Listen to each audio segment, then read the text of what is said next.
Good afternoon, everyone, and welcome to our session today. We're very happy to have you joining us. And it's a big celebration because it's the 10th part or the 10th show, if you want, in the 10th webinar in our 10-part series on leadership. And so we're very happy that you took time out to be here with us. And we're going to have a wonderful time as we celebrate the wins and all that we have learned so far, but also look at, how do we build a sense of community. Before we get into the main content for today, let's listen to the disclaimer from the Department of Education. This resource was developed in 2024 by the Nita M. Lowy 21st Century Community Learning Center's 21st CCLC National Technical Assistance Center, NTAC, funded under a grant from the U.S. Department of Education Department and administered by Synergy Enterprises Incorporated under Cooperative Agreement Number 287E230009 with the Department's Office of Elementary and Secondary Education. Opinions expressed herein do not necessarily reflect the position or policy of the department, nor does mention of trade names, commercial products, or organizations imply endorsement by the department or the federal government. This resource is in the public domain and is available at 21stclcntech.org. Authorization to reproduce it in whole or in part is granted. All right, so we just want to remind you that the NTAC is here for you, and as such, our vision is that we provide you as professionals working in 21st CCLC programs with the knowledge and skills that you need to implement high-quality programs that engage your students, but also your families, and to build lasting success for them as lifelong learners. And we do that by fulfilling our mission, which is to provide you with the best practices, evidence-based resources, professional learning opportunities, and to just build capacity for all stakeholders as we support you, to in turn support underserved youth and their families as well. We do that by, of course, paying keen attention to these priorities. And as we talk about community today and, creating a space where people belong, you'll recognize that it's important that we build capacity coming out of the COVID-19 pandemic, and addressing those impacts. People want to feel a sense of belonging. But all the other areas that are listed on your screen, providing equity of access to resources, to families and students that need us the most, supporting SELEs, all of those are part of building community. All those are part of leadership, and in particular, focusing on the academic areas as well, in terms of students' mental and emotional and academic needs. Aligning those with the school day, looking at re-engaging youth so they feel that they belong and they're a part of your program, and supporting all the other areas listed here on screen. And so we are your partner for development and for support for your students and families. So please take advantage of all the resources that we continue to provide for you. I'm very happy to be joining you today. My name is Andrew Francis, and I'm a technical assistance liaison with the 21st CCLC NTAC. I have been working with 21st CCLC programs for almost 5 years, and with OST programs in general, providing technical assistance support and professional development, but also supporting quality assurance that helps to strengthen programs as they work towards achieving their goals. Before that, I've worked extensively in education and serving as an older school time director, but also serving in youth development as well. And a big part of that was building community in terms of, breaking down those barriers between schools and homes and communities. And so bringing some of that today, but also listening to you and learning from your own experiences as well. I'm joined by my colleague, Hillary, and I'm going to ask her to share a little bit about herself as well. Yeah, I'm one of the senior technical assistance liaisons on the team. It is a pleasure, Andrew, to get to be back for session number 10. I had the privilege of doing session number 1, so here we are. It's full circle moment. And I have spent the last 3 years supporting 21st CCLC programs by providing technical assistance and training. Prior to that, I ran a program for 8 years and have walked in many of these places, and look forward to talking about this sense of community and the importance and impact that it has in the effectiveness of our programs today. So thank you, Andrew. I'm looking forward to it. Awesome. And yesterday I go back and look at the records. It was March 20th. Both of us did the first session. So we've been building community, throughout with those who have been joining us. And so today we want to focus on understanding the importance of community, identify the strategies for building community, but also, giving the opportunity for you to reflect, all of us to reflect actually on, and also apply the pillars of servant leadership. So let's dive right in by talking about building community. So we all know, that your workplace culture ideally creates a place where, everyone feels welcome or that they matter. They want to feel as if they are a part of this workplace. They want to feel a sense of connection. And servant leadership, builds that sense of social identity in our program. And it fulfills that basic need that we all have as human beings, that we want to feel as if we belong. This is my place. This is my jam. These are my folks. These are my peeps, right? That sort of a thing. And so, as we make ourselves available for our team members, to share and to celebrate their successes and also their challenges, as a servant leader, you're able to model inclusive leadership that really balances, that power dynamic between personalities in your program, different ways of communicating, different styles of communicating, but also different roles that staff are playing as well. And that's why servant leadership is so important, because you're navigating all of those differences, but also similarities as well that may exist in your program. And so when we create an environment where people recognize the value and the potential of others, we are better able to support them in their quest to fulfill, their goals and their dreams and their aspirations. And so as a servant leader, we also foster a sense of community, a coming together, a working together towards accomplishing that common goal. And so servant leaders must take it on themselves as their responsibility to empower their community. Community empowerment is absolutely important, right? And this could be in a small team or it could be in a larger organization, right? So when we get to this, the 10th pillar in this process of building and implementing servant leadership, we are saying that, listen, I'm committed to fostering connections within my organization.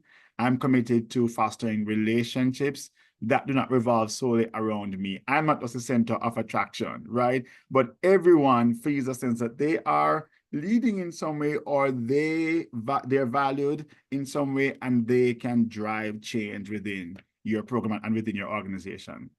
And so what we find is that team members will be better able to build bonds with each other, not just with you as a leader, but they bond with each other.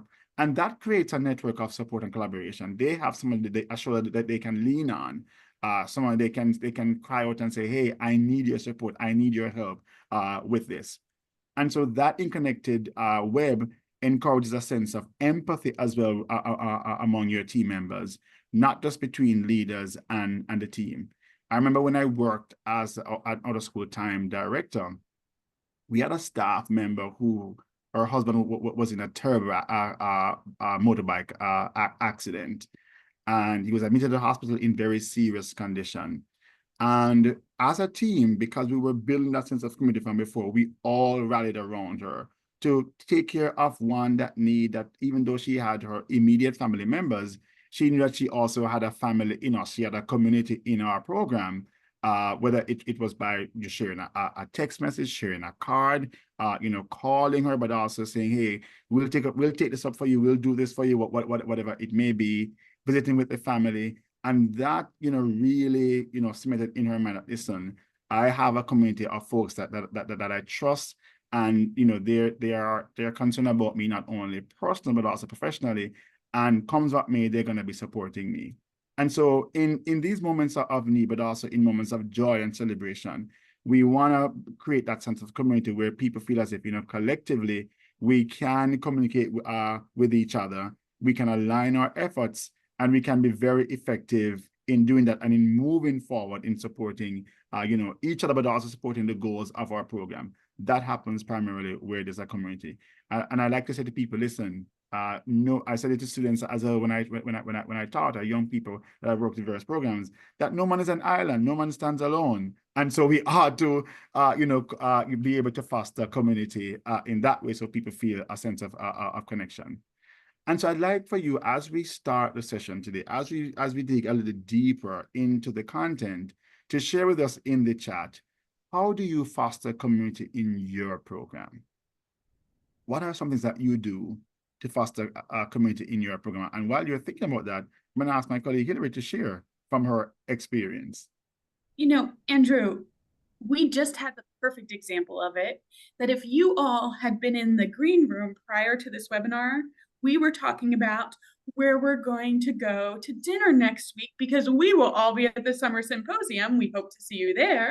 And we're going to have the privilege of having dinner together one night. Like, that's our plan. And that's a community builder. But I also thought about in my role and when I was running programs, Andrew, not just in this context, but really when we say program, we're talking about the context that you're in. So whether you're an SEA and with your team, we're talking about whether you're a program director and with your staff, we're talking about if you're a technical assistance provider and whatever that context is. And so thinking about those kinds of things, I did all kinds of things. And I could probably spend a lot of time talking about it, Andrew, but it was things like celebrating staff birthdays. We had a camp prep week where we worked together shoulder to shoulder to get things done. We were intentional about meals together, especially during that camp prep week, but just other times through programming. We did something in my program called Learning of the Week, that when we had our staff meeting, we would learn something together, and our staff took turns leading the Learning of the Week. And so there's lots of ways that you can build that community, that connection, that teamwork together that are meaningful. Absolutely. Thank you for sharing, Hillary. Those things, no matter how small they may seem for some people, they go a far way in making people feel connected to your team and advancing your community goals. I see a couple of folks sharing in the chat. So Nancy shares that having regularly scheduled support meetings with open dialogue, that's important, where people feel. And I had I can, as Nancy shared, I had a good mix of ages and stages of development in terms of staff in all the programs that I've worked with, but in different settings as well. And so there are some folks who they just needed to be heard, you understand? And and sometimes for some people it may come across as if they're being negative, but they just wanted to see the program or the organization be better, and they just wanted a space to vent and to share that. And so having those regular talk back sessions, check-in sessions are so important, as Nancy is sharing, for them to have a space. But I also made them know that, listen, you don't have to wait until those sessions. You can just walk into my space, my office, or whatever it may be, and let's talk. Or I would go to their space as well, because one of them was of course our food services manager, who had a lot to share in particular. I'm sure that other people may have similar experiences as well, where food service managers are concerned, or from persons in your front desk or your membership clerk or whatever it may be.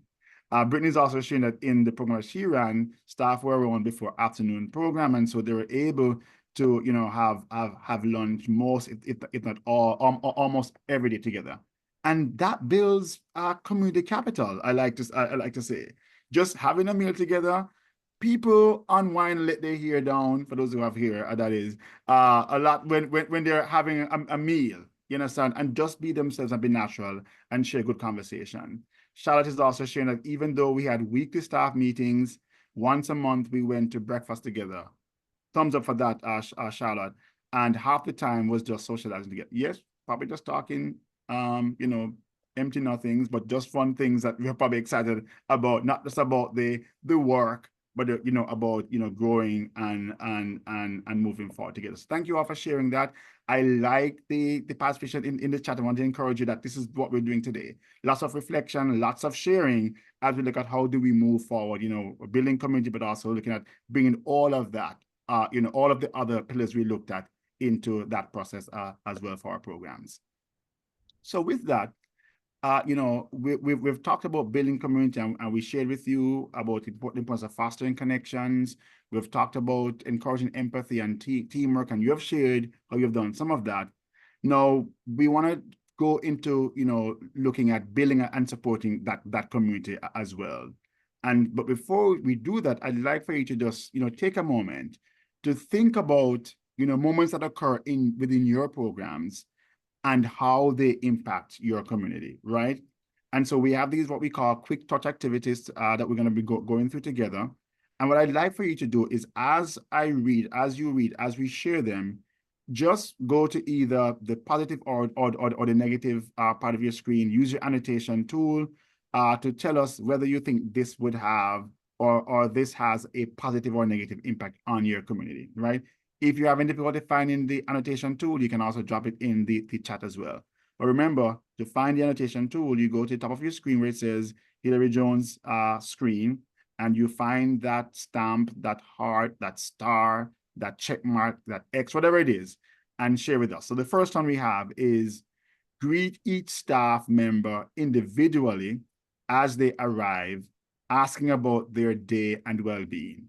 Do you think this has a positive or a negative impact on community?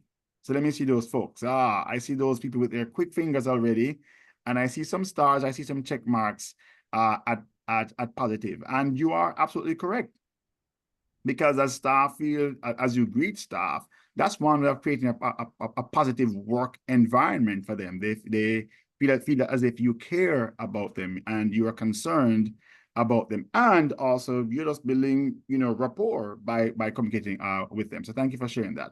What about this one? Step in to take over a task without consulting or involving the person responsible for it. Does that build or have a positive or negative impact on community?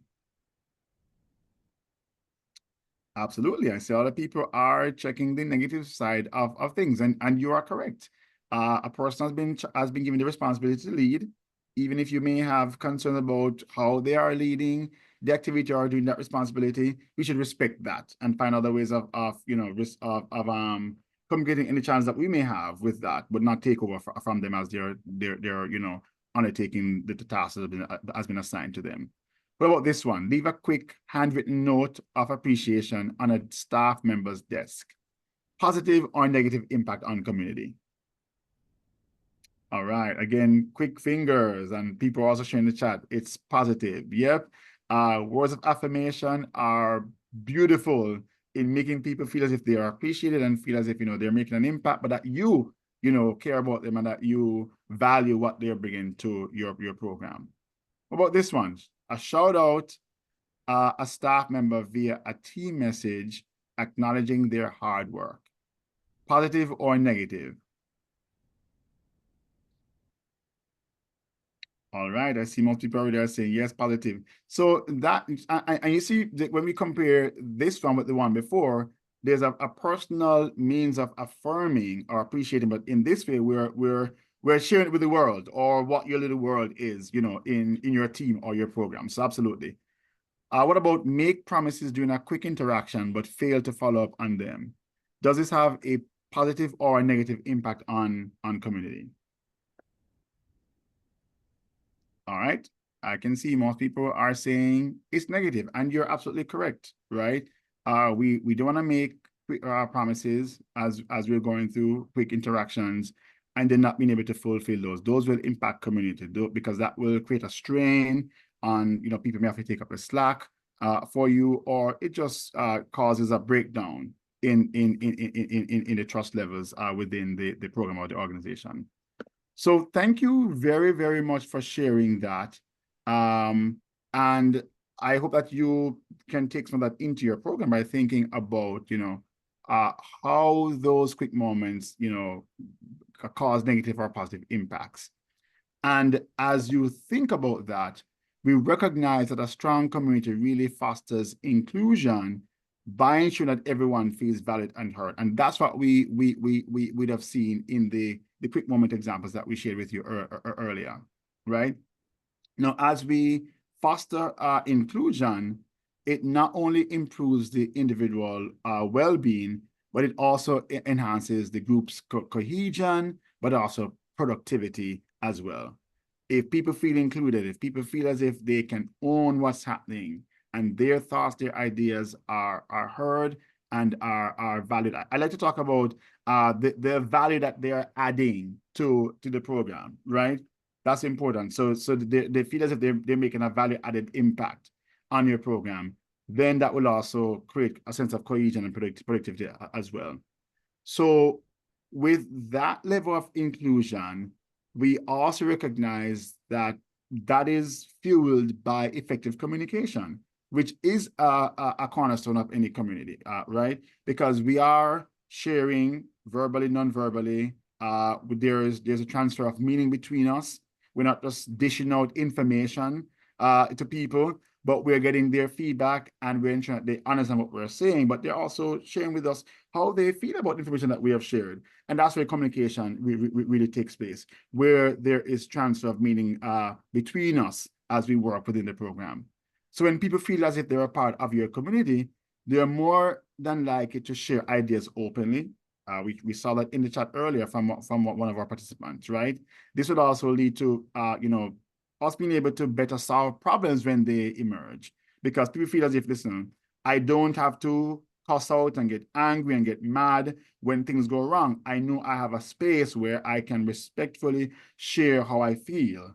And, when somebody said or did something and what impact that would have also had on me, because I know that there's a listening ear that my leader will always have, to hear me out, but also to work with me to arrive at some solution as well. This also leads to innovation, because if I have an idea that I think would really, move this STEM project forward, or that will cause students to feel more comfortable, or make recess or lunch or snack time more smooth, or homework time, I know that there's a lesson here that for me to go and share that and that those innovations can be implemented to make our program better, but also probably to improve staff relations as well. And so as we include persons, as we build effective communication strategies and approaches, we also create a sense of belonging that, boosts our mental and emotional health, right? And so as a community, we provide those supports, we provide those connections that individuals need so that they can thrive, they can grow like a plant. They can grow because these are the nutrients that support their growth as we motivate them, but as we're also positive in how we support them in our programs. And so that begs the question for us, what is one of the strengths of your program that you'd like to celebrate this afternoon? And I would love for you to put that in the chat for us. Say, hey, Andrew, hey, Hillary, this is one thing that I have in my program, and I wanted to celebrate that and let the world know.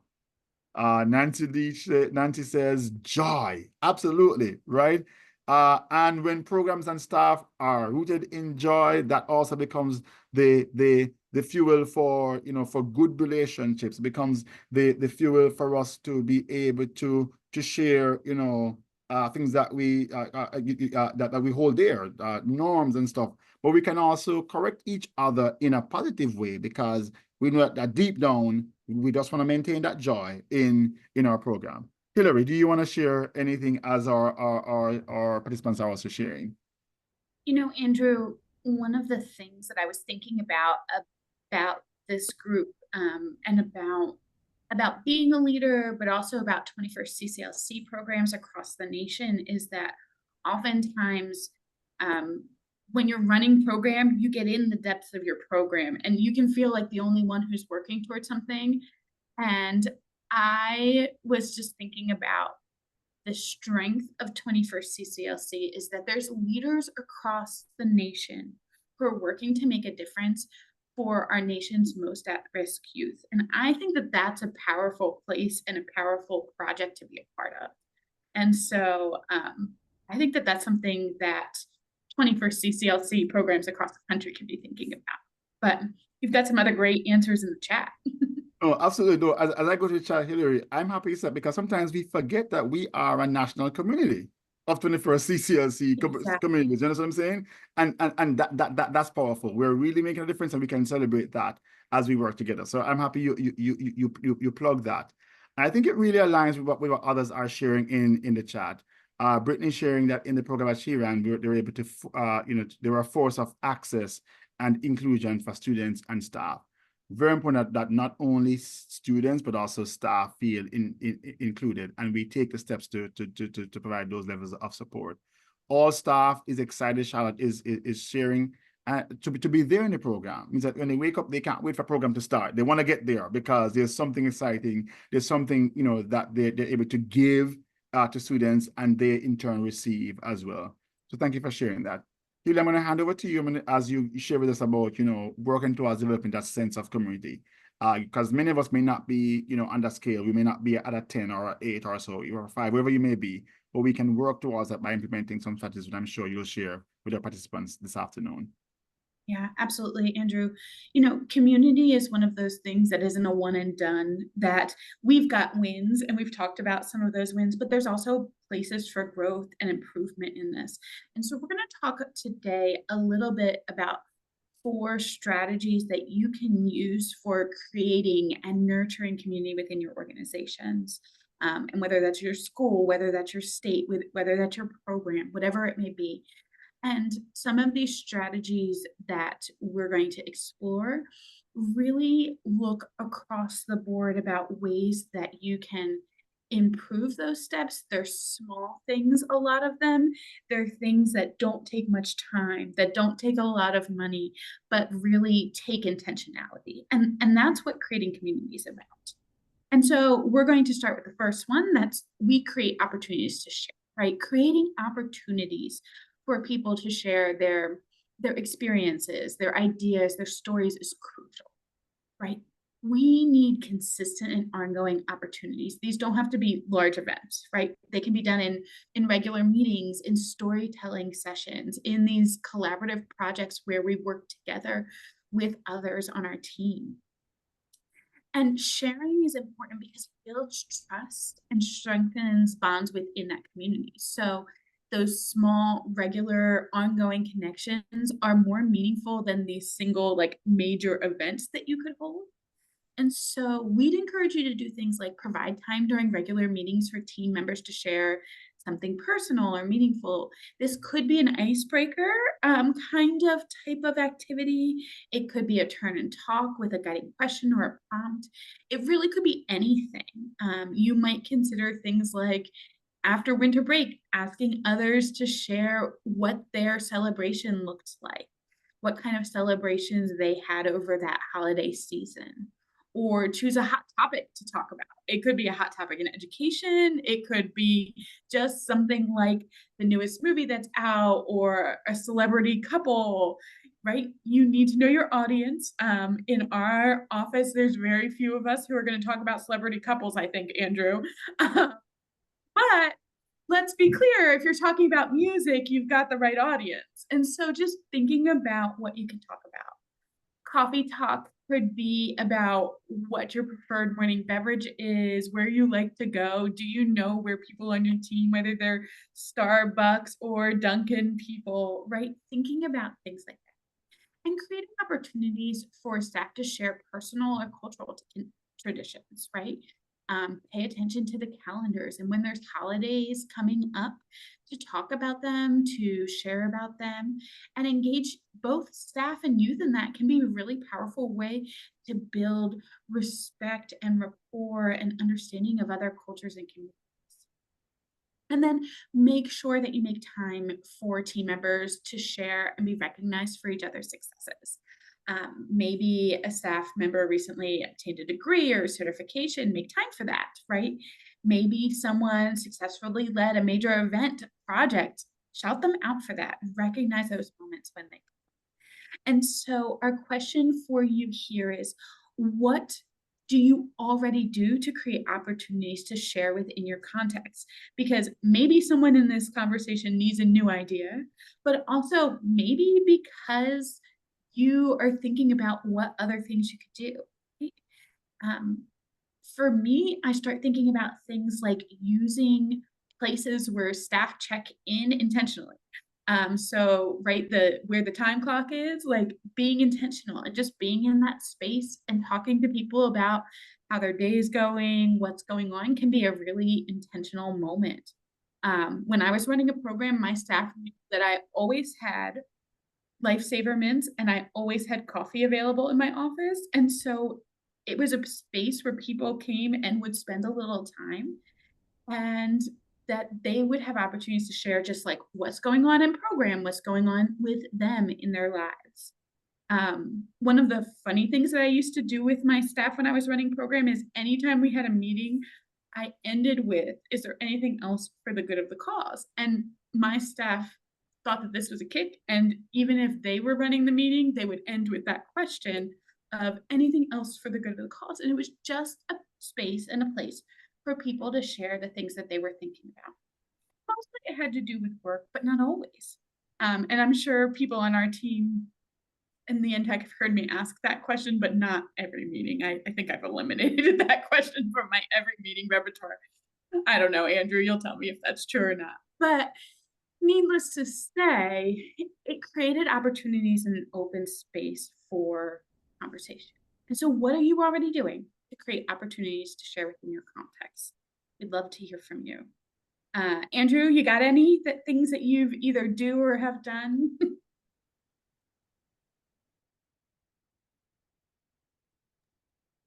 Oh, yes, absolutely, Hillary. So thinking about it now,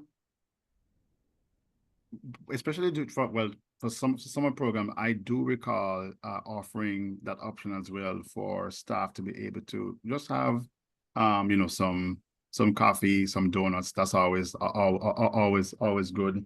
But it's interesting that, with summer programming, we would start very early in the mornings, and some people are just dragging themselves in. Even though they're adults, they're very, especially our college and high school kids, to be honest. So, we had a space as kids were coming in very, very slowly, where there was a room with just the right aroma, just the right ambient sounds as well. But we just to come and to share openly, as they are checking in, even as staff in the morning. And that was good for them to get them in the right space as well, as they were as we were preparing for kids to come into the program as well. Generally, I'd say in planning meeting agendas, that's one thing that I try to make that very, very inclusive. So asking people based on the roles that they're playing, even there, if you're like a professional or a psychoanalyst or so, to share, hey, what is it that you want to see on the agenda? And people really, really enjoyed that. As they recognize that, hey, this is all about me as well and what I want to bring to the table. Yep. Yeah, we've also, Brittany shared about starting with kudos, right, as a way of sharing, and just creating space for folks to talk about things that they need to, right, to step out, to have a conversation, and just being open and available in that way can be really meaningful. And so, as you think about creating additional opportunities to share, one of the other things to think about are ways that you can change attitudes towards mistakes, right? And mistakes are inevitable, right? But how we handle them makes the difference. And so when we encourage a culture where mistakes are seen as learning opportunities rather than failures, fosters innovation, it fosters growth. And this helps combat also those feelings of embarrassment, of self-doubt that can come with making mistakes. And so as a leader, we want to be people who model this attitude and support our team in taking these calculated risks, right? Intentionally and effectively, but always creating the space for that, right? Um, and so we want to model open and honest sharing of successes and sharing of failures, right? And we as leaders especially need to be in the place where we share our I didn't do that well moments, acknowledging those mistakes and when we failed, but then saying to our staff in an honest way so that they in turn can learn to do that and have opportunities to do that for themselves. And we need to create opportunities for staff members to share stresses, uncertainties, challenges, so that they're not afraid of being judged. Just like creating opportunities to share the positive or the personal is important. It's also important to some days create space for sharing negative things. And it's better for it to be shared and out rather than to be kept in, to be kept stifled.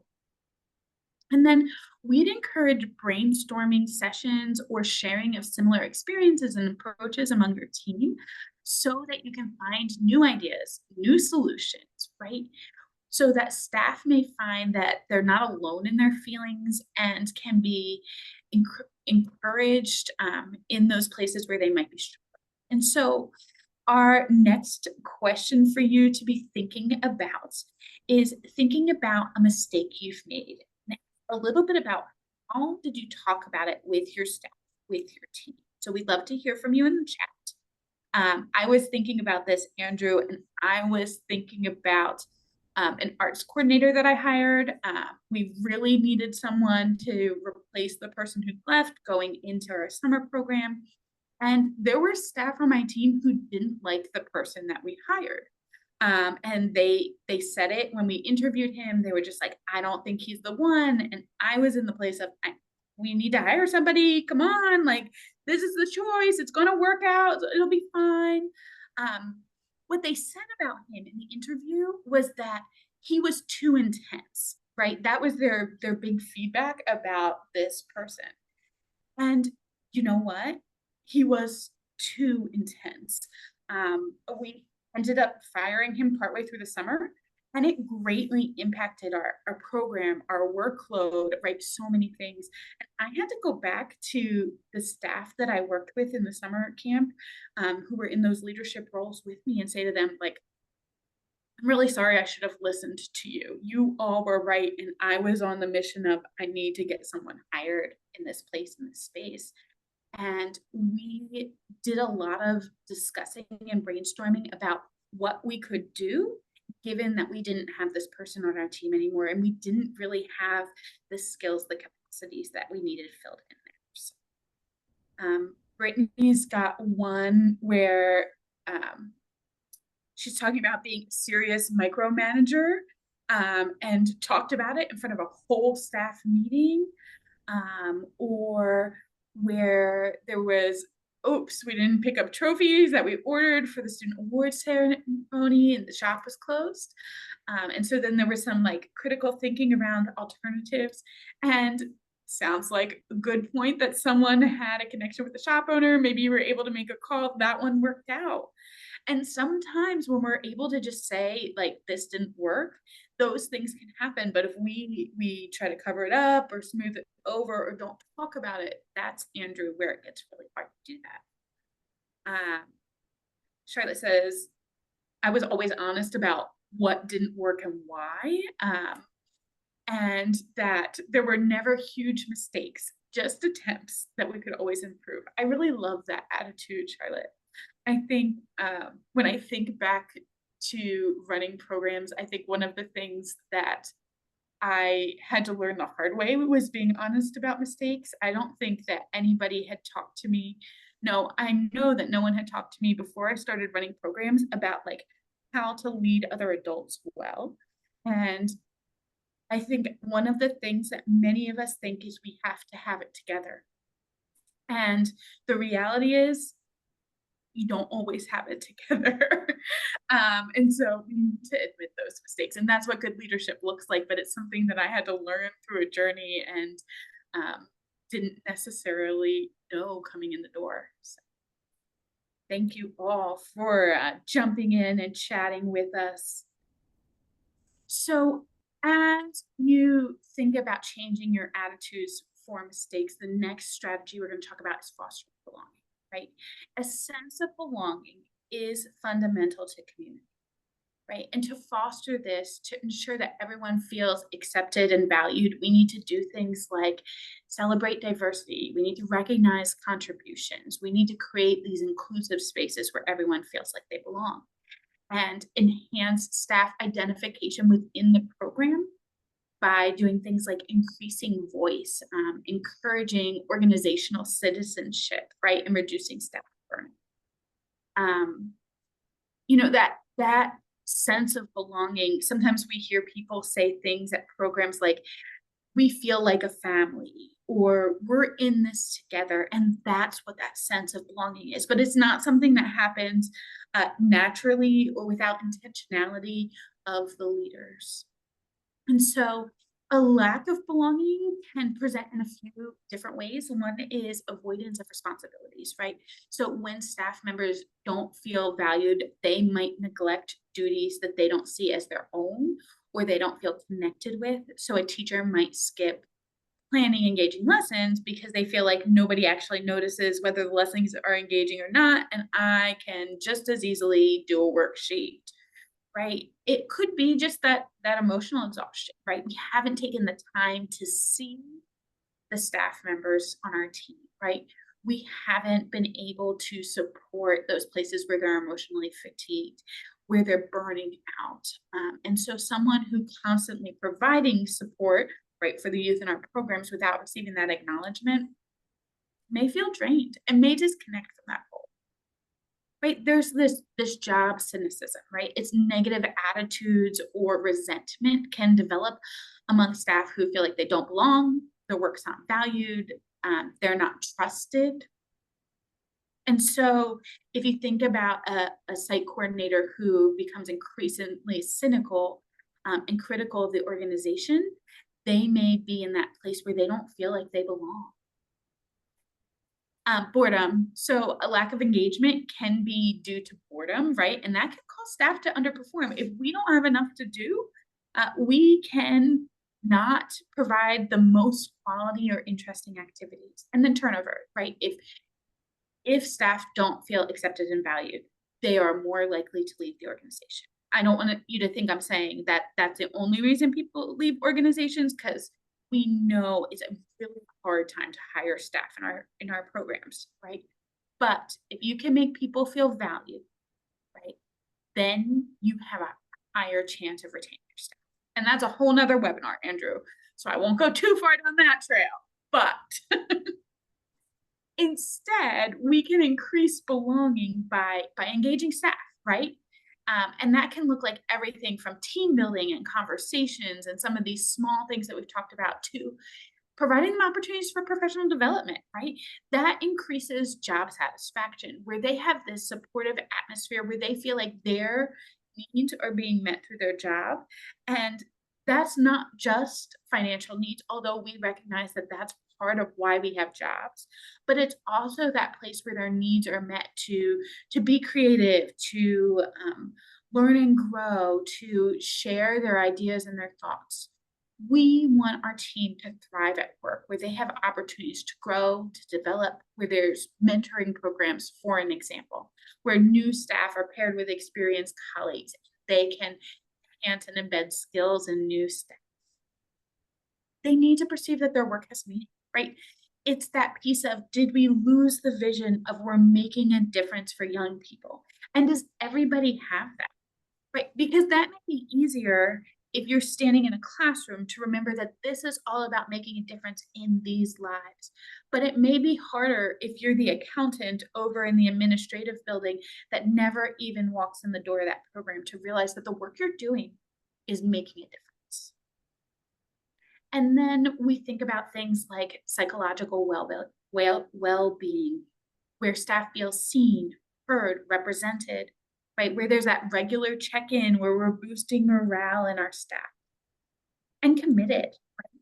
Where the committed to driving positive changes within the organization, where a team member might have the opportunity to lead an initiative or improve program practices because of the ways that they're engaging in conversation. The last strategy that we're going to talk about is prioritizing inclusion, right? Inclusion should be at the forefront of community building. This means actively seeking out and valuing different perspectives, right? It's that space of making sure that all voices are heard, they're represented, it enhances creativity and ensures that everyone can contribute. It eliminates these or reduces these unhelpful power dynamics. We all need leaders. We even all need managers in our work. But sometimes those power dynamics can be unhelpful and limit the ability to build trust or to share. And while some may be more naturally outgoing or talkative than others, when within these social identities, sometimes there's this power dynamic that occurs where some feel overlooked or unhappy. We need to provide environments where all staff feel psychologically safe, valued, and able to share their perspectives. And so, my next question to you as you think about this is, what makes you feel included in a space? And then how does that translate to OST programs? And Charlotte, I think you may have just been commenting or thinking about what was coming next. But I think you read my mind a little bit about where we're going in this conversation. And so, Charlotte says if somebody wasn't happy in the role or didn't take responsibility for work or were bored, that they would talk it out, right? They would discover why they were feeling that way. Maybe they needed more responsibility. Maybe they needed something to create a space to try something different, right? All of those things create a space and can help create that space where you feel included in your program and in the program space. You know, when you think about what makes you feel included in any space, I think one of the things that I think about is, is it very easy as individuals to feel excluded from things when there was no or little intention to feel excluded, right? But just that somebody didn't think to invite you or ask, but you'd be welcome in that space. And our youth, our staff need that too, right?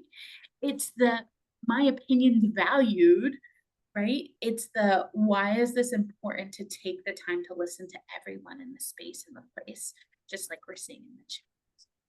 And so when we model inclusive leadership practices, right? Active listening we've talked about in this series, where we demonstrate genuine interest and diverse perspectives and practice that active listening, we can improve the quality of the inclusion in our program and program space.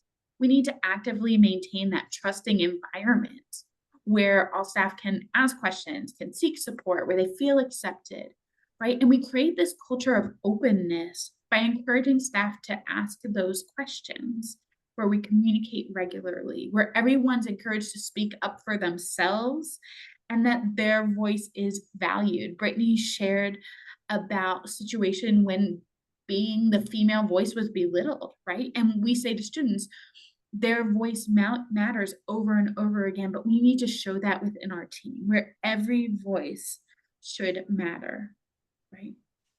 We sometimes need to establish time limits in group discussions or use a round robin discussion format, maybe even a talking stick, I don't know, right? But to ensure balanced participation where the strongest voices aren't the only voices, or to make sure that everybody has a chance. And so my next question to this group is, what do you do as a leader to make your staff feel included in the conversation? What does that sound like or look like for you? What has worked in your place, in your space?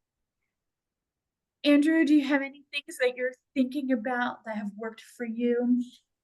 Yeah, Hillary, I was just thinking before sharing that about, the point that Brittany made, but also sometimes students, by virtue of our staff, based on their disabilities or just their personalities, they probably ask a lot of questions. And sometimes as a leader or other staff, people feel like, oh, we just want to keep the ship moving, right? And answer all these questions are going to hold us back. And so I'm happy you mentioned that it's so important for us to be inclusive, to give people a voice, you understand, and for us to work through consensus, which we touched on in another series on restorative practices as well, so that together we can work towards coming to an agreement that is for the greater good and will benefit as many people as possible.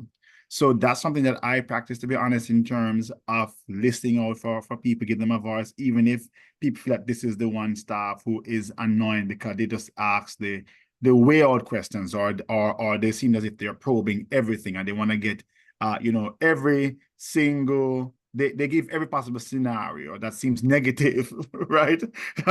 For an idea. But give them a space to share. They will feel valued. And then over time, we begin to understand each other better. I know that, listen, this is just how Hillary is. She wants to cross all the I's, dot all the T's, dot all the I's, cross all the T's. This is somebody who just wants to be reassured that logically this will work, or they just want to know exactly, what's the roadmap that will take us to what we're trying to do. So that's important. So many times, my approach, again, another idea is that I may know exactly what I want to do and where I see this project going, but I step back from that position, and ask staff for their input and to see what their ideas are. And then I kind of bring those two together, to get the best product for the group, or just to let them participate in the process. Taking a participatory approach really does a lot in making them feel included, and getting people who don't speak to speak. And it may mean that people who will not speak verbally, use their mouth to speak, let them write their ideas down. Use suggestion boxes. I've also used Hillary as a means of getting people to share their thoughts and their ideas as well. Andrew, I for a while had a few site coordinators who would never speak in a meeting, or would rarely speak in a meeting, but had phenomenal ideas. Mm-hmm. And I started previewing what we were going to talk about in a larger group meeting with them, and get them to talk to me about it, and then say to them very directly, I would like you to share that when we talk about this in the meeting. And they really just needed that affirmation, right? Mm-hmm. They needed that this is a good idea, and mm-hmm. I should bring this to the team.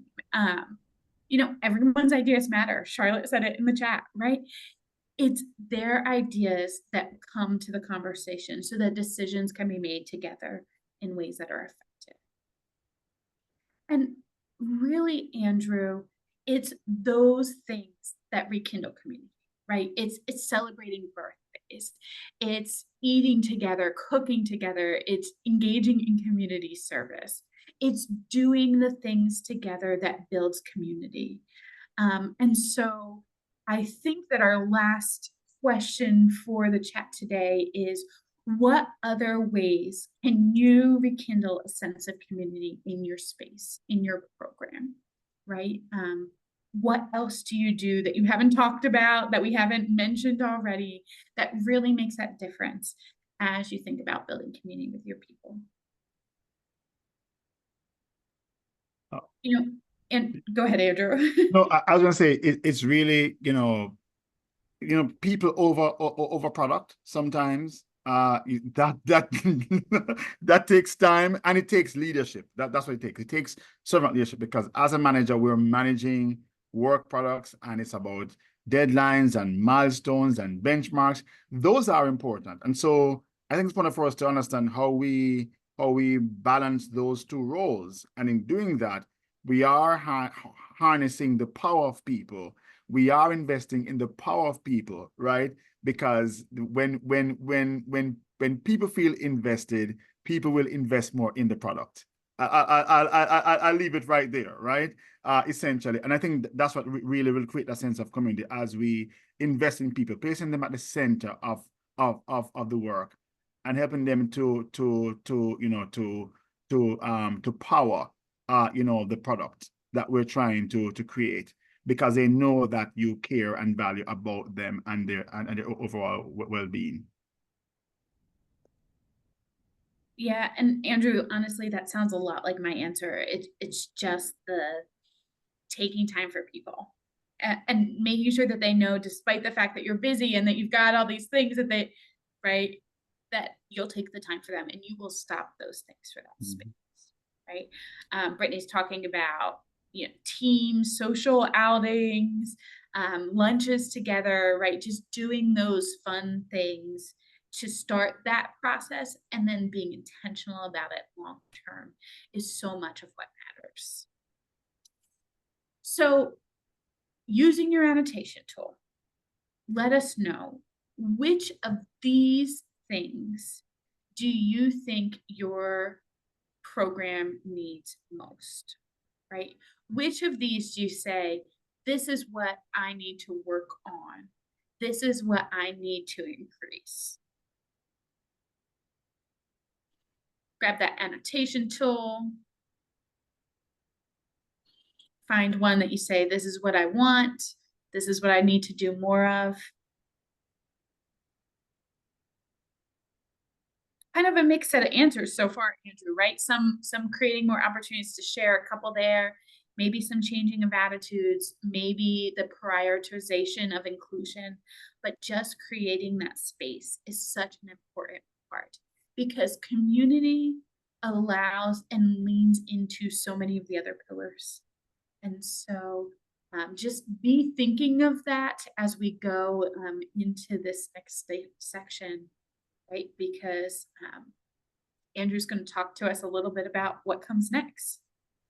Yep, it's important that, we think about the fact, with all the strategies that you shared just now about, for people to share, looking at changing attitudes and fostering belonging, and you just prioritizing inclusion, that, as we do those things, the community becomes a real place where we can remove our mask, I like to say.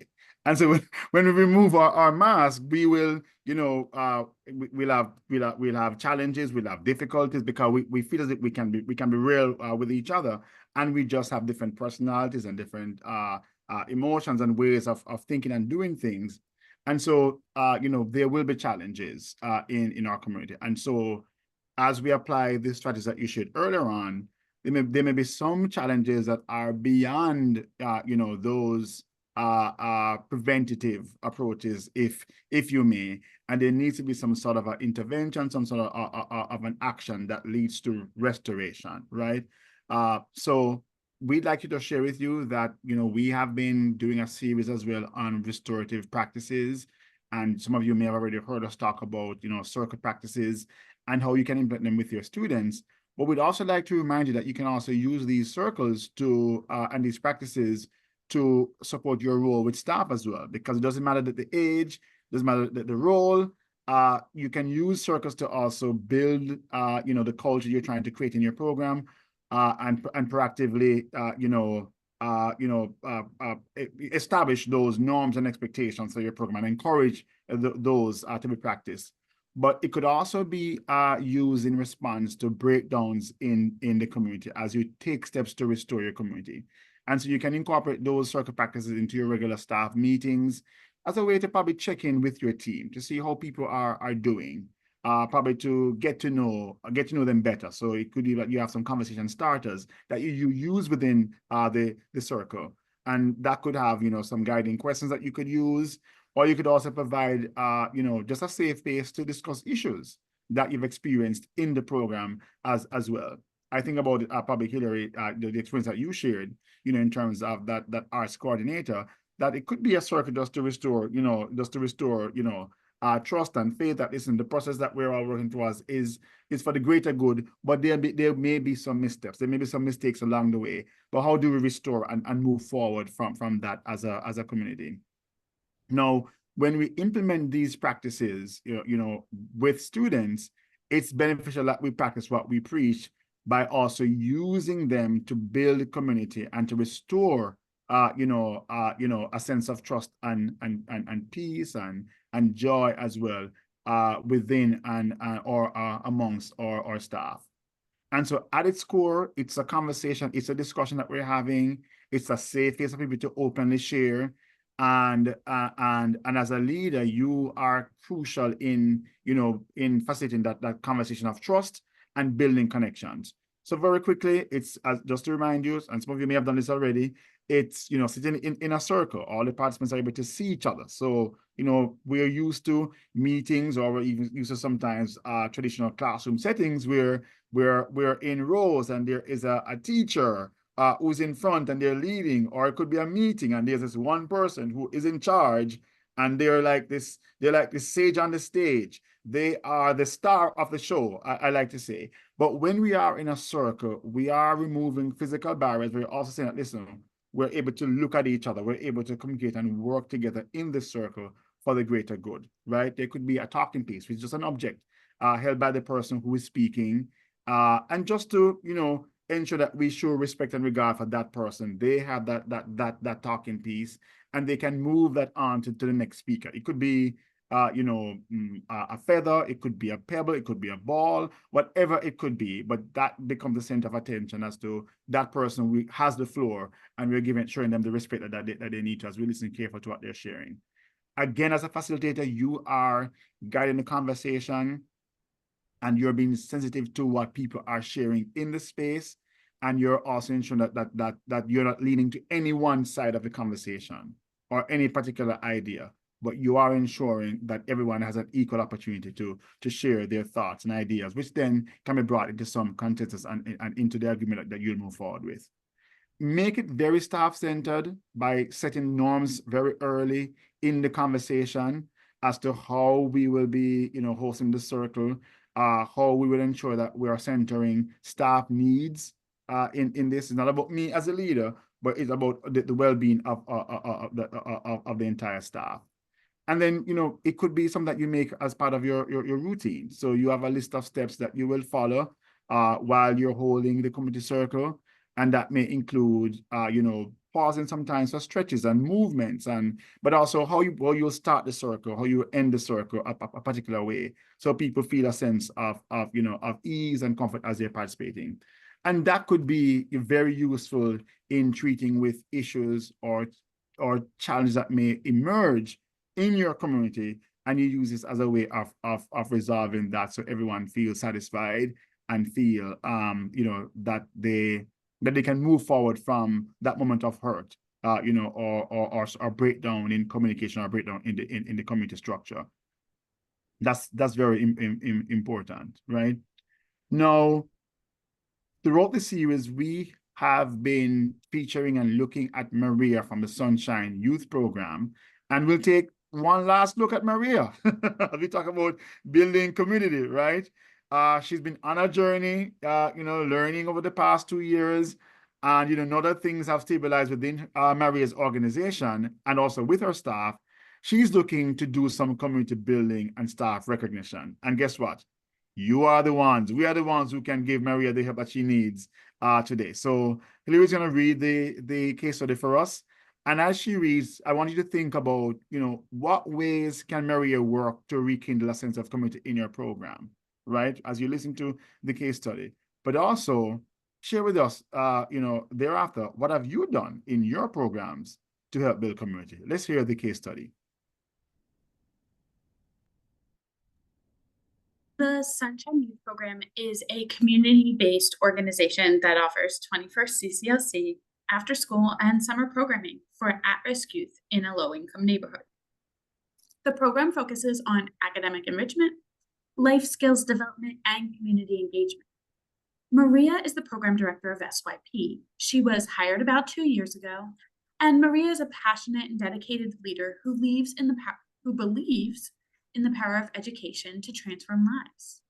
It has been an incredible journey these past 2 years with all that Maria has learned along the way. There have been many challenges and uncertainties that there hasn't been much room for community connection.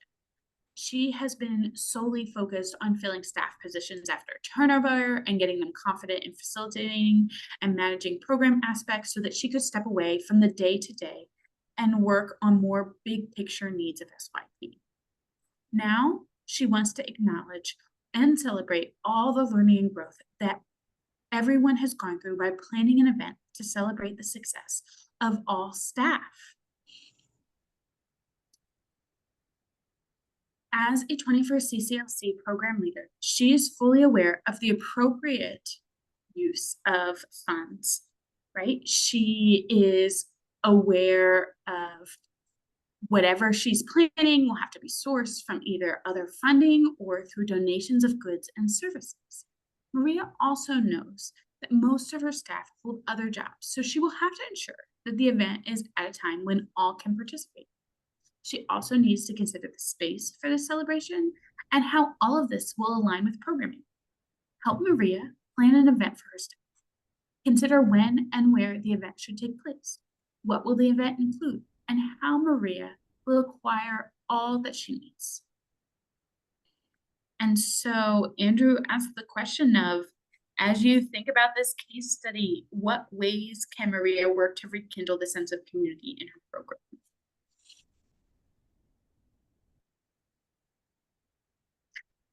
I mean, Yeah, go ahead, Hillary.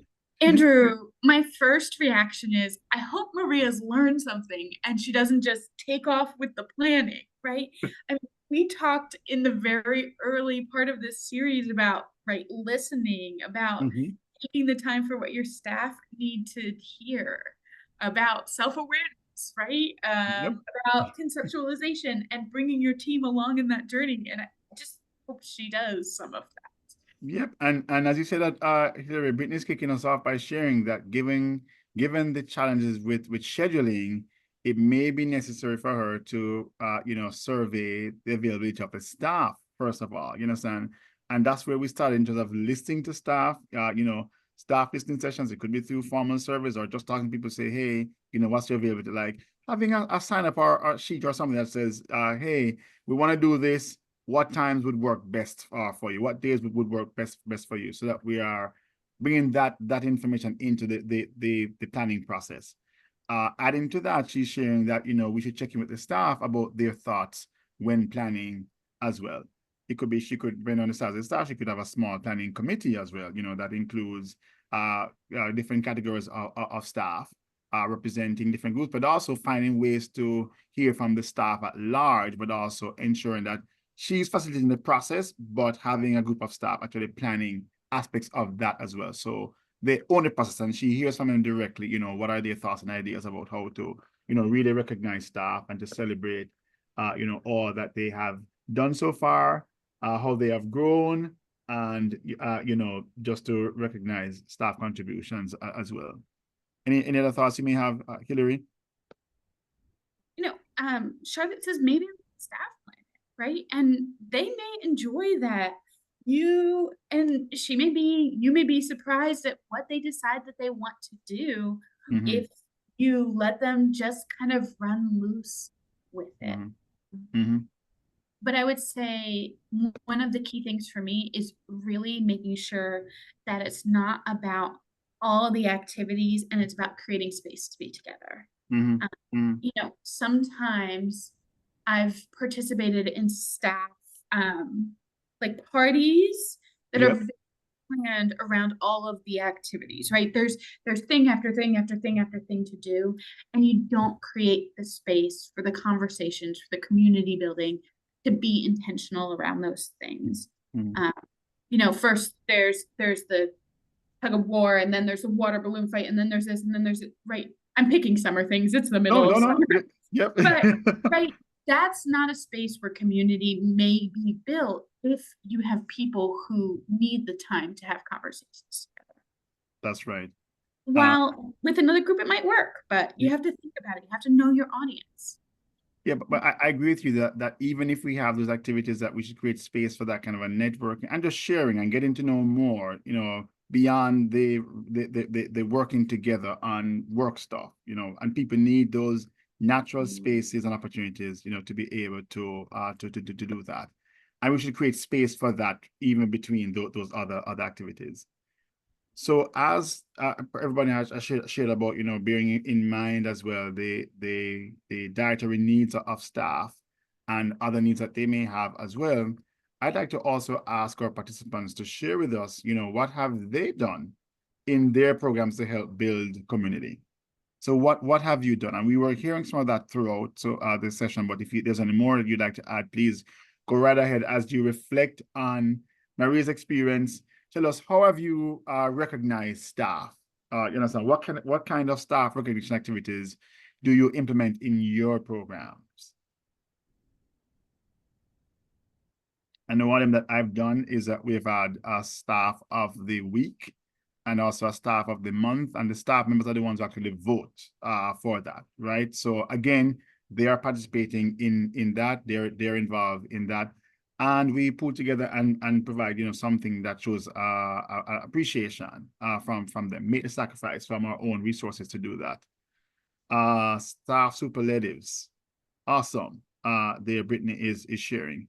Anybody else? Anybody doing staff dinners or staff of the year? Probably. No, I've not done that one, but I've done week and month. But probably somebody out there is doing staff staff of the year as well. But keep them coming in terms of how you are building community, but also recognizing staff as part of that process. So throughout the series, we have been exploring the 10 pillars of servant leadership, as being crucial to fostering this strong community and effective leadership. And it has been a wonderful experience for us as members of the 21st CCLC NTAC team to share with you how Maria has applied these pillars throughout the series. As Maria has gone through a process of embracing leadership, she has seen significant improvements in her program's performance, but also her team's cohesion. Going back to what I just said there about product and people, right? A cohesive team working towards, achieve high quality performance, essentially, as we invest in people for them to be the fuel towards also achieving the goal and producing, work that is above and beyond what people would do when they're just complying, they're just doing the bare minimum because they do not feel that they're in a community or as if they are valued in the space that they're working. But when they do, they go, they'll go the extra mile. And that happens as we as leaders practice the 10 pillars of servant leadership. So we saw throughout the series that Maria learned that her program is not about what she perceives as the needs, but that she needs to listen to her students, but also listen to her staff to design programming that centers around student voice and choice. So practicing our listening skills, right? That was a key component for Maria. The second pillar is that Maria learned that it's also better to ask staff how things are going rather than to approach mistakes with a blame. Been there, done that, where this happens. I remember when I started working in one of the programs I work with, they had significant issues with staff, being compliant, but also just fulfilling their responsibilities. And at first, I was probably led to assume that things are happening the way they're happening because people just want to be bad, or people just want to, waste time and not be deliberate and intentional in offering activities for young people. But as I step back and listen to them more and empathize with them, ask why this is happening, why it was happening, I was better able to, not cast blame, but instead to work with them, you understand, to walk in their shoes, see where they are, and as a result, support them in providing, the kinds of high quality services that we want for our students and families. With that, Maria also learned that with everything that SYP had been going through, her staff were really feeling undervalued. They felt as if they weren't contributing. They didn't feel as if they were adding any value to the program, or they were, a big part of that process. And so before she could do anything else, she had to also work with them to help them move forward.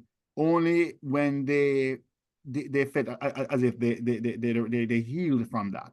And so healing is a crucial part of what Maria also had to facilitate in her program as a servant leader.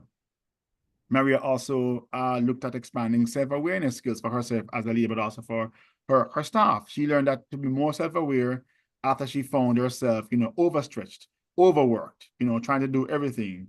Again, no man is an island. You can't do it alone. We do it together, right? We will arrive together as we work on that. So that negative impacted the relationships at her program as well, because staffs would have seen that she was trying to do everything on her own, when, listen, they had skills and competences to do that. They were waiting with bated breath to contribute and to help the program to achieve, its goals. But when Maria took everything on herself and was being overworked and overstretched, and then that caused negative emotions, they were also negatively affected by that. And so there was a breakdown in the relationships.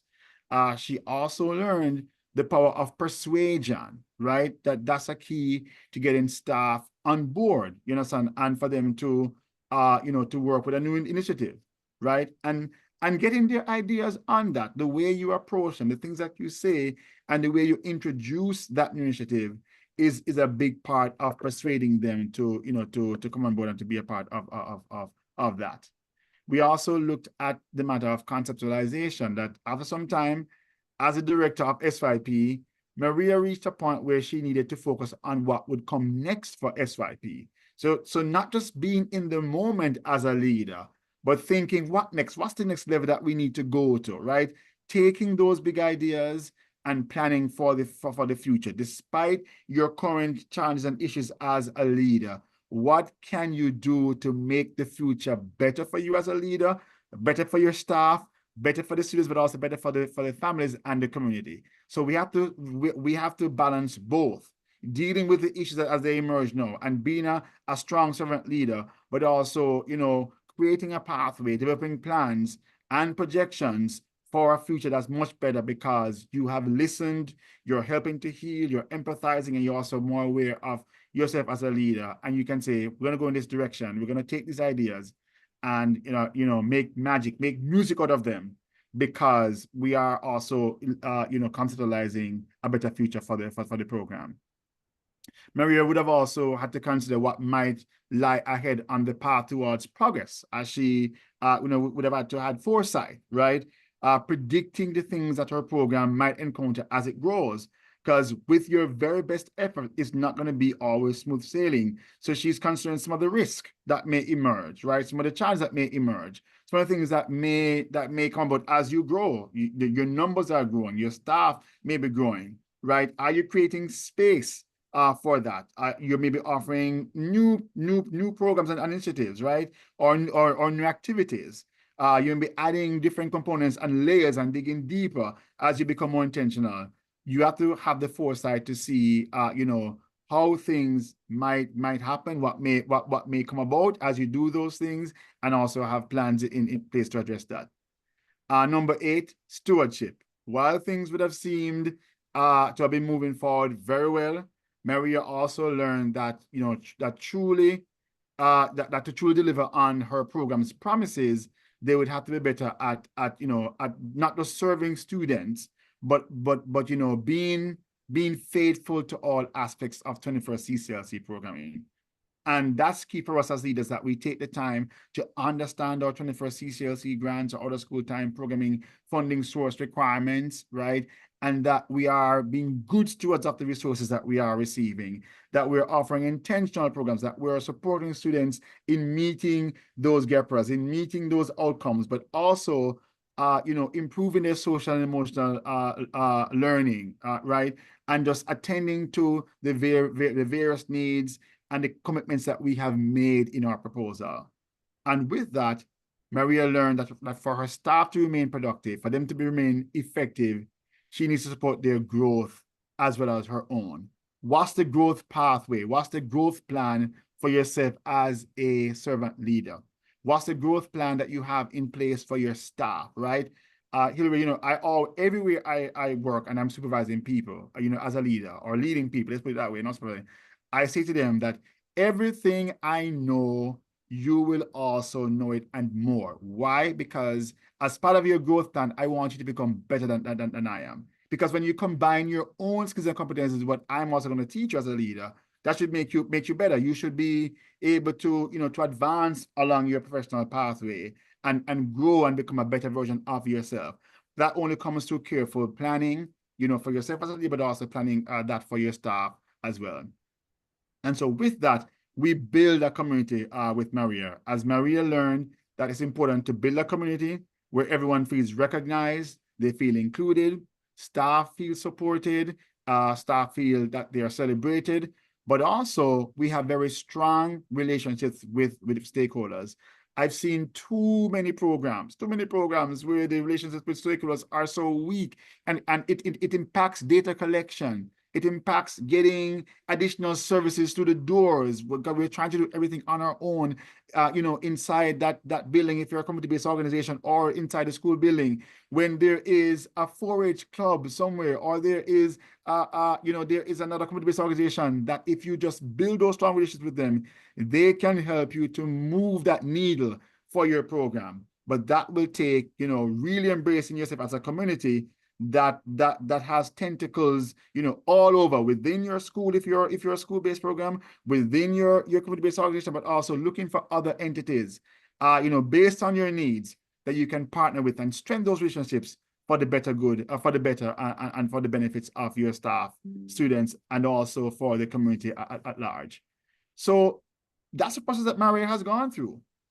And so as we consider that, and those 10 pillars, I'd like for you to just share with us in the chat, what is unique about a leader versus a manager? When you think about it, what's unique about a leader versus a manager? When we think about everything that we have done so far, right? What's the difference? You can either put it in the chat or go ahead and annotate, right? What are some unique characteristics of managers versus servant leaders, but what characteristics are overlapping, cross-cutting, between both groups? And Ebony sharing longer-term goals focus on employee strengths. Which one is that? Is that for managers or for servant leaders? Ebony, for a leader, absolutely, right? We also see Nancy says a leader listens actively, on the ball with that. I've heard many managers, they say, I was able to do this because of this. No, I don't care what would have happened, why you weren't able to do this or do that. I just want this to happen, right? Not taking the time out to listen to the staff. So as leaders, we want to be active listeners. Leaders lead by example, Shaz is sharing. Show me, right? Model for me how I ought to accomplish this task. A leader actively participates in duties of the organizations, while managers give it directions and oversee. Absolutely. Thank you guys so much for sharing those. We can take a very nice screenshot of your ideas, as we find that managers are more controlling. Someone has shared in the chat as well.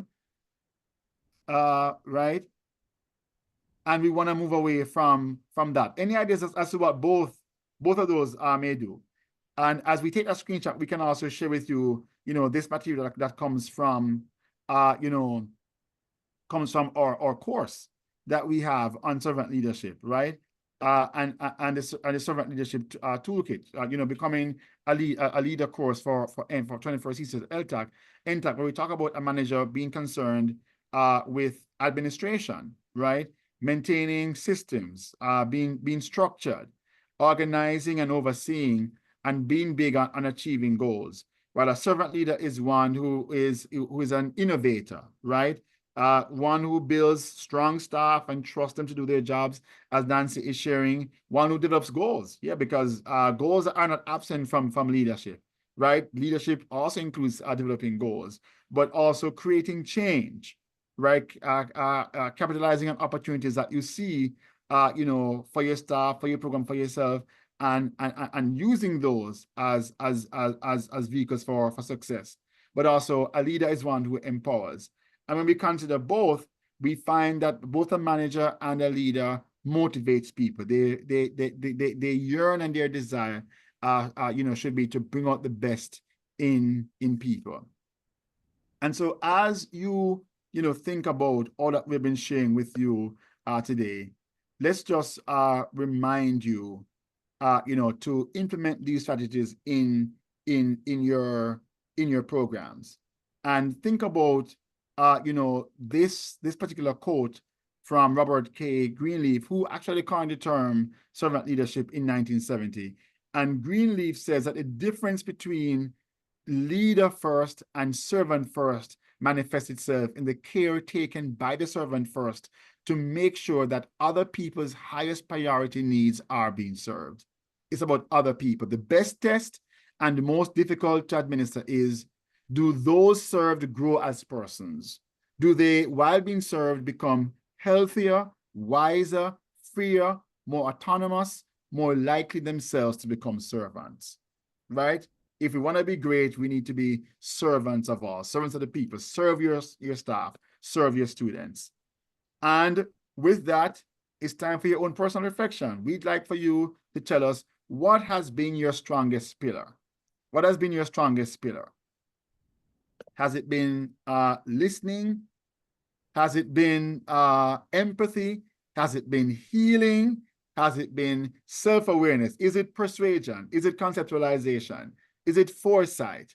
Go ahead, drop it in the chat for us. Is it stewardship? Is it growth? Is it community? What is the strongest pillar? And I see they're coming in: stewardship, listening.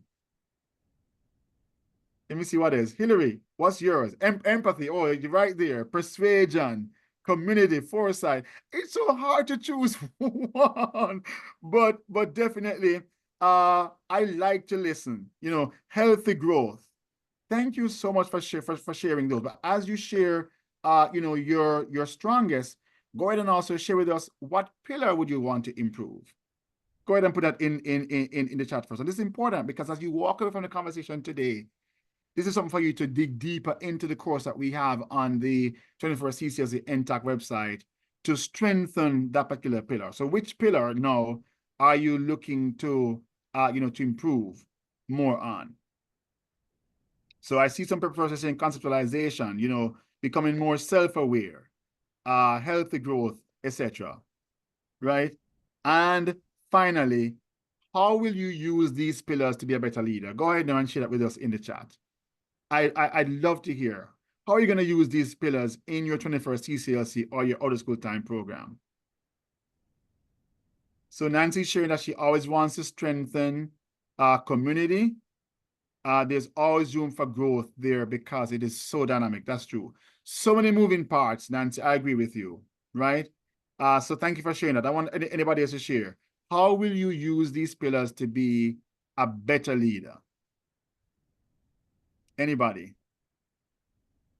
You know, Andrew, yeah, go ahead, Hillary, go ahead. Andrew, you don't get to lead a series on servant leadership and not think about some of these things. Oh, Lord. Yes. And, you know, I said one of the things for myself that as I was thinking about it and getting ready for this session was self-awareness. And for me, that has so much to do with what I choose in the moment. And keeping my eyes on the big picture, like not getting sucked into that moment and how I'm going to respond or how I'm feeling or how I'm like what my immediate reaction is, because my long-term reaction is so much more effective. And that's important. And I've been thinking about it as well. And I think for me, I'd say anywhere 8 or 9 as well, stewardship, you know, growth. It's important. Sometimes you get sucked into doing this work that you forget that, listen, you need to also grow. You understand yourself, or you're mindful of it, but am I intentional, you know, in prioritizing that growth? So thank you as well for sharing that, Hillary. Thank you, RJ, for sharing that as a guide to help build community within our division so that we're able to grow the community we serve. Giving you thumbs up, sending you lots of hearts and lots of support as you work towards, you know, building that community. And as you do that, let's just share with you quickly the QR code for you to scan to get all the resources, you know, for as it pertains to becoming a leader. Go ahead and take your phones out now. But also, I'd like to ask Hillary to drop in the chat as well the feedback form for you to just give us your overall feedback. You have shared a lot in the chat, but we want you to give us on the official form your feedback on today's session, you know, and how we can continue to improve and to provide these sessions for you and this kind of a content that helps you to become a better leader. While you're doing that, please also take some time to register for the Becoming a Leader huddle on August 6th, and you'll learn more about all the resources that are available on the NTAC 21st CCLC NTAC website. So share it with your friends. If you know other program directors, other site leaders, if you know, I like to talk about the people who are aspiring site coordinators and site and project directors as well, means that they're not serving them, but they want to be one day. Let them come and hear about, you know, how they can become a leader by you know, being a part of this huddle on August 6th. I'm looking forward to seeing you. I'm looking forward to seeing you take a friend to that session as well. Hillary? Yeah, Andrew, I mean, all of the sessions that we've done as part of the series are going to be part of the archives, including this one, and we'll get up there shortly. And so people can go back and listen to it. But even within that huddle, we'll talk about some of the tools and resources that we offer to support you as you go back to do this work, right? Because there's so many pieces. And as leaders, it's not just one thing that we're working on or working towards. You know, it kind of echoes what just dropped into the chat, right? It's Nancy says self-awareness is huge because there's so many pieces to a community learning center, right? And we become this liaison between students, between parents, community, school day staff, the state agencies, admin, all these different people. And so we become the networker, we become the connector, we become much the builders of community. So thank you so much for joining us today. Please take some time to stay informed by connecting with us through any of those means that's been shared on the screen right now. Again, please take a moment to complete the feedback form. We really, really, really want to hear from you. It really helps us to create this kind of a content and provide these resources for you. Remember as well that the NTAC website has been launched, so go ahead now and dive in. And there is another component, that's that second phase that's coming, to be released at the 21st CCLC Symposium, which is a learning management system. So you want to be a part of that so you can track your staff's progress, but also track your own progress even more, right? And with that, please, we're looking forward to seeing you next week. We've been talking about it for a couple of months now, but next week we go live. We go into space for the 21st CCLC Summer Symposium. We will take off July 31 to August 1st, 2024, and our theme is Bridged to Excellence. Together we can, together we will. So looking forward to seeing you there, as we share in that conference. Thank you for being with us today. Have a wonderful rest of your day. It was nice being with you as well, Hillary, and share with everyone in the chat as well. Always, Andrew, it was great to be with this group.